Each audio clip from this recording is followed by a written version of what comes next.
moves us into the main part of the book.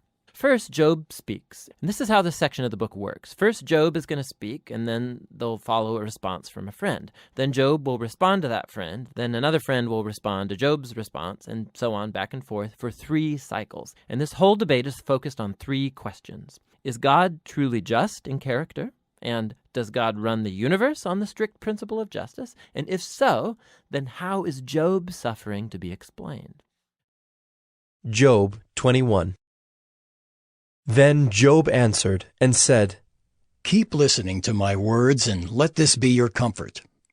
Bear with me, and I will speak, and after I have spoken, mock on. As for me, is my complaint against man? Why should I not be impatient? Look at me and be appalled, and lay your hand over your mouth. When I remember, I am dismayed, and shuddering seizes my flesh. Why do the wicked live, reach old age, and grow mighty in power? Their offspring are established in their presence, and their descendants before their eyes. Their houses are safe from fear, and no rod of God is upon them. Their bull breeds without fail. Their cow calves and does not miscarry. They send out their little boys like a flock, and their children dance. They sing to the tambourine and the lyre, and rejoice to the sound of the pipe. They spend their days in prosperity, and in peace they go down to Sheol. They say to God, Depart from us. We do not desire the knowledge of your ways. What is the Almighty that we should serve him? And what profit do we get if we pray to him? Behold, is not their prosperity in their hand? The counsel of the wicked is far from me. How often is it that the lamp of the wicked is put out, that their calamity comes upon them, that God distributes pains in his anger, that they are like straw before the wind, and like chaff that the storm carries away? You say, God stores up their iniquity for their children. Let him pay it out to them, that they may know it. Let their own eyes see their destruction, and let them drink of the wrath of the Almighty. For what do they care for their houses after them, when the number of their months is cut off? Will any teach God knowledge, seeing that he judges those who are on high? One dies in his full vigor, being wholly at ease and secure, his pails full of milk and the marrow of his bones moist. Another dies in bitterness of soul, never having tasted of prosperity. They lie down alike in the dust, and the worms cover them. Behold, I know your thoughts and your schemes to wrong me. For you say, Where is the house of the prince? Where is the tent in which the wicked lived?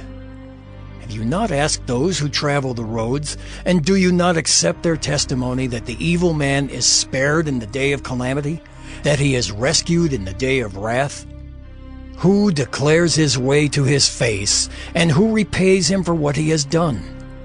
When he is carried to the grave, watch is kept over his tomb. The clods of the valley are sweet to him. All mankind follows after him, and those who go before him are innumerable.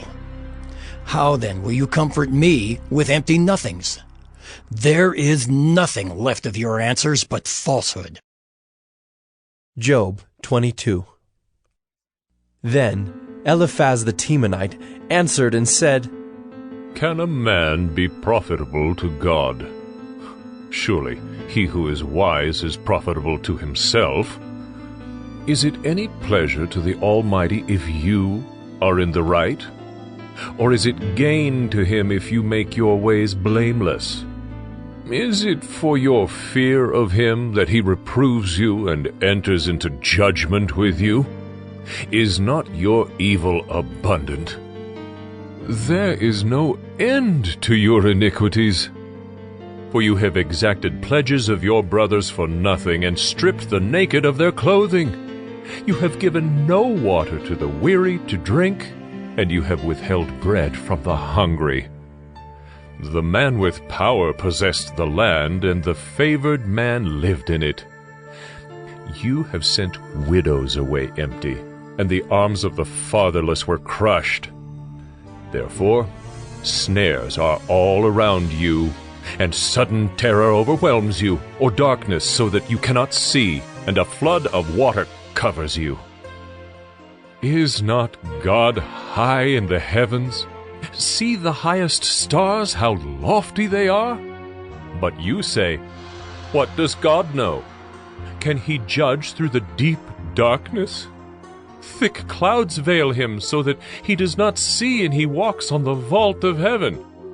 Will you keep to the old way that wicked men have trod? They were snatched away before their time. Their foundation was washed away. They said to God, depart from us, and what can the Almighty do to us? Yet he filled their houses with good things, but the counsel of the wicked is far from me. The righteous see it and are glad. The innocent one mocks at them, saying, surely our adversaries are cut off, and what they left the fire has consumed. Agree with God, and be at peace. Thereby good will come to you. Receive instruction from his mouth, and lay up his words in your heart. If you return to the Almighty, you will be built up. If you remove injustice far from your tents, if you lay gold in the dust, and gold of Ophir among the stones of the torrent bed, then the Almighty will be your gold and your precious silver. For then you will delight yourself in the Almighty and lift up your face to God. You will make your prayer to him, and he will hear you, and you will pay your vows. You will decide on a matter, and it will be established for you.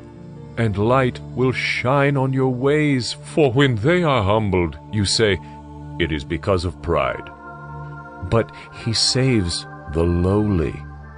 He delivers even the one who is not innocent, who will be delivered through the cleanness of your hands. Job 23. Then Job answered and said, Today also my complaint is bitter. My hand is heavy on account of my groaning. Oh, that I knew where I might find him, that I might come even to his seat. I would lay my case before him and fill my mouth with arguments. I would know what he would answer me and understand what he would say to me. Would he contend with me in the greatness of his power? No, he would pay attention to me. There an upright man could argue with him, and I would be acquitted forever by my judge. Behold, I go forward, but he is not there, and backward, but I do not perceive him. On the left hand, when he is working, I do not behold him. He turns to the right hand, but I do not see him. But he knows the way that I take. When he has tried me, I shall come out as gold. My foot has held fast to his steps. I have kept his way, and have not turned aside. I have not departed from the commandment of his lips. I have treasured the words of his mouth more than my portion of food. But he is unchangeable, and who can turn him back? What he desires, that he does. For he will complete what he appoints for me, and many such things are in his mind. Therefore, I am terrified at his presence. When I consider, I am in dread of him. God has made my heart faint. The Almighty has terrified me. Yet I am not silenced because of the darkness, nor because thick darkness covers my face.